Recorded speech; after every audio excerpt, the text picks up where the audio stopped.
Hello friends, എല്ലാവർക്കും പൊതിച്ചോറ് ഇഷ്ടമല്ലേ? എനിക്ക് പൊതിച്ചോറ് ഇഷ്ടമാണ്. അപ്പം ഞങ്ങൾ ഇതൊരു പൊതിച്ചോറ് വാങ്ങി. നമുക്ക് അതിൽ എന്തൊക്കെയുള്ളത് നോക്കാം. ഇതൊരു നോൺ വെജ് പൊതിച്ചോറാണ്. അപ്പം അതിൽ മുട്ടയുണ്ട്, ഒരു വലിയ കഷ്ണം മീനുണ്ട്, പച്ചടി ഉണ്ട്, ഒരു തീയല്, ഒരു ചിക്കൻ വറുത്തത്, മീൻകറി, ചമ്മന്തി, അച്ചാറ്, പിന്നൊരു എരിശ്ശേരി, ഒരു ക്യാബേജ് തോരൻ, ബീഫ് കറി,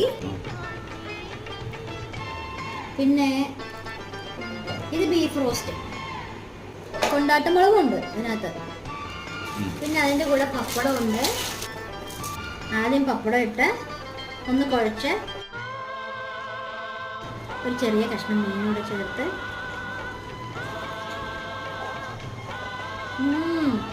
സൂപ്പർ. അപ്പോൾ ഇന്നത്തെ ലഞ്ച് അടിപൊളി.